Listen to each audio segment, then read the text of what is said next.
something happening here. What it is ain't exactly clear. There's a man with a gun over there, telling me I got to beware. I think it's time we stop, children. What's that sound? Everybody look what's going down.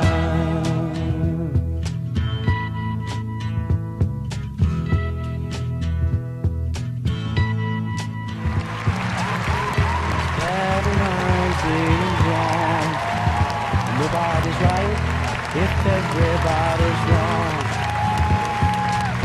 Young people speaking their mind, getting so much resistance from behind. Time we stop. Hey, what's that sound? Everybody look what's going down.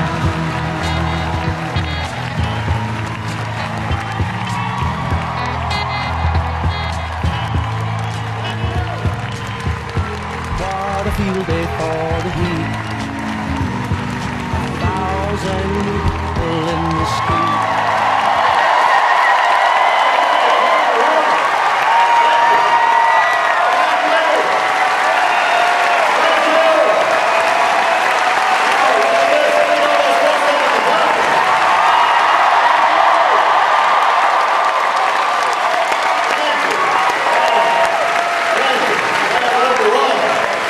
Thank you so much.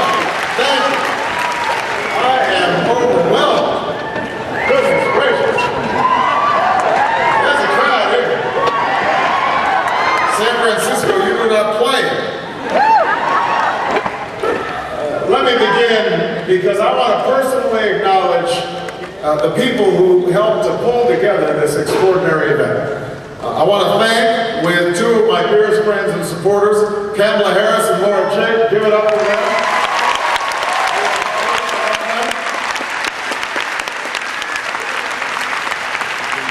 People who worked especially hard on this committee. Marissa Chung. Thank you, Marissa. Eileen Donahoe. I love Eileen. Rita Isaac. Thank you, Rita. Lil and Todd Johnson, Carolyn Rogers, Margaret Richardson, Nancy Blockman, Kate and Tom Brown, Aaron Callahan, Angela Chestnut, and that's the table right there, Angela, Ann Davison, Rhonda Donato, Lucy Irwin, Lucy Coe and Tino Quaylar, Julie, Lithcott Haynes, John Schramm, Angela Sadal, Sandy Thompson, Wade Randlett, and all the rest of the committee that put this event together. Thank you so much, everybody. Give them all a huge round of applause.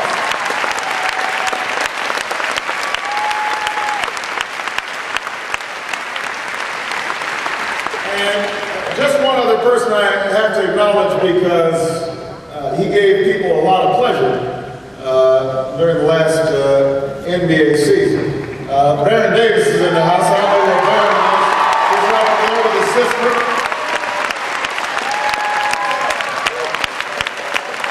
We're looking for him in the playoffs next year.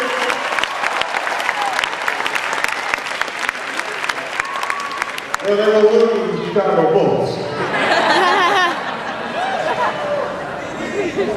Hey, come on, I'm not gonna, just because I'm in San Francisco, I'm not gonna, but we love watching Golden State, and we love Baron Davis and the excitement he brings to the game. You know, it is downright humbling to see all of you here today. It is just an unbelievable event. And I'm lucky enough, as you know, to live with 3 women for Obama. In my house. I have to say that I don't always get this reception when I come into the house. I look for it.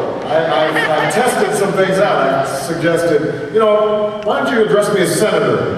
They say no. Why don't you guys applaud and stand when I walk in the house? No. But sometimes I do get some applause when I remember to rinse out the dishes and put them in the dishwasher. this year. So I am proud of the organization that you built here, and I'm confident it's going to make all of the difference in this election. As many of you know, I've now been running for the presidency for a little more than 6 months. And everywhere we've gone, we've been seeing these enormous crowds. I mean, we had 10,000 people in Iowa City, Iowa. We had 20,000 people in Austin, Texas. We had 20,000 people in Atlanta, Georgia. Across the bay, we had 15,000 people in Oakland, California.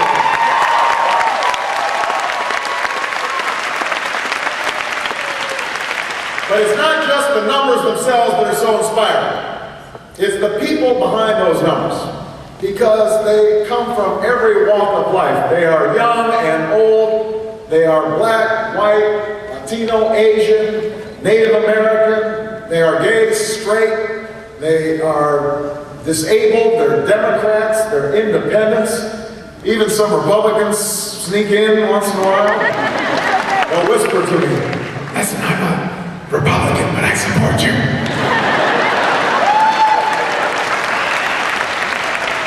And many of them are showing up to their very first political event of their lifetime. Now, the conventional thinking in Washington tells us that we are irrevocably divided into red states and blue states, and that we're doomed to fight the same old partisan battles again and again and again and again. We're told that we can't come together to take on big challenges like healthcare or energy or education. But these crowds that I'm seeing, this crowd here today tells me something else. It tells me that when it comes to what's wrong with this country, the American people are not the problem. The American people are the answer. And we just got to go to Washington to start listening to the American people, because they want something new. The American people believe in what this country can be. They are hungry for change. We are ready to turn the page and chart a new course in American history. Now, we know where that change is going to have to begin. We know that change begins by bringing an end to the policies of the Bush, Cheney, Rove, Gonzalez administration. We're going to have to change that.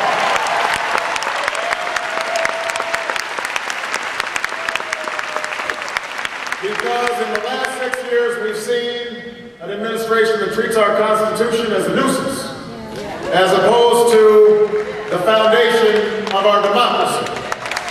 We've seen 5 men on the Supreme Court tell us that they know better than a woman and their doctor about what's best for a woman's health and what choices women should have. We've seen policies that have widened the divide between Wall Street and Main Street, leaving more families struggling to get by and more working women putting in longer hours without better pay or affordable child care. We've seen fellow citizens abandoned on rooftops after a storm. And we've seen a disastrous war in Iraq that should have never been authorized and should have never been waged. A war that I was opposed from the start. A war that has to come to an end.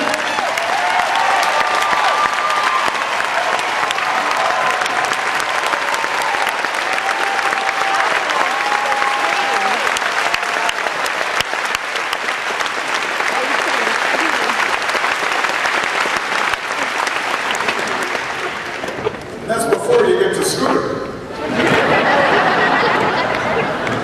You know, my colleague Dick Durbin pointed out the other day that even Paris Hilton got some jail time.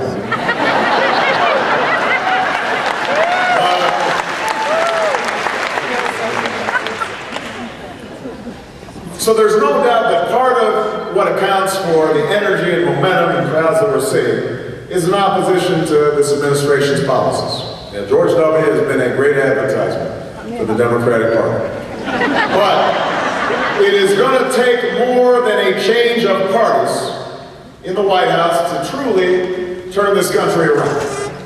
Now, George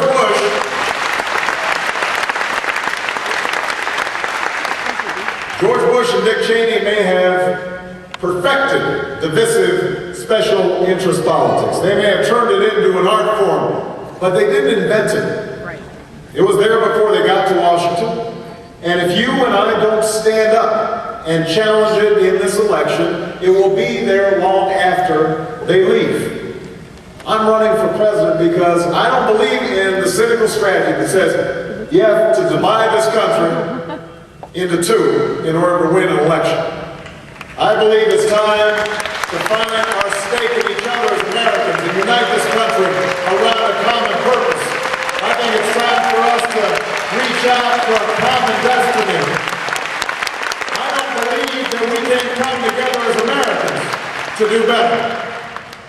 I don't think we can afford 4 more years of conventional Washington foreign policy thinking that led us into the misguided war. I believe it is time for us to engage with friends and enemies in a way that restores America's moral leadership and security in the world.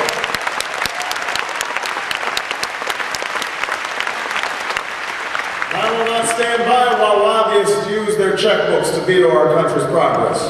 I believe it's time to put the national interest ahead of the special interest and address the concerns of people over jobs and health care and their children's future.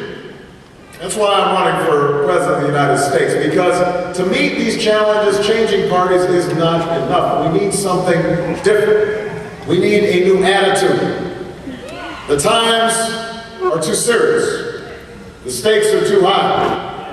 I believe that the American people want to be asked to once again think in terms of not just themselves, but also of the greater country.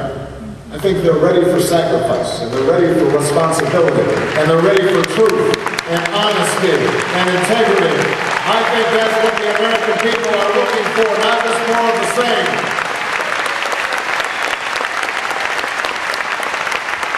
Now, there are those who tout their experience working the system in Washington.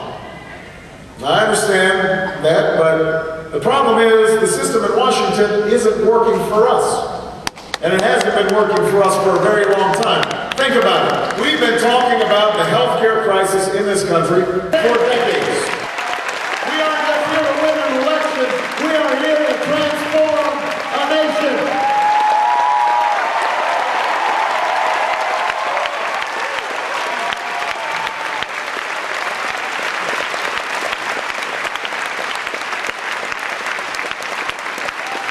Because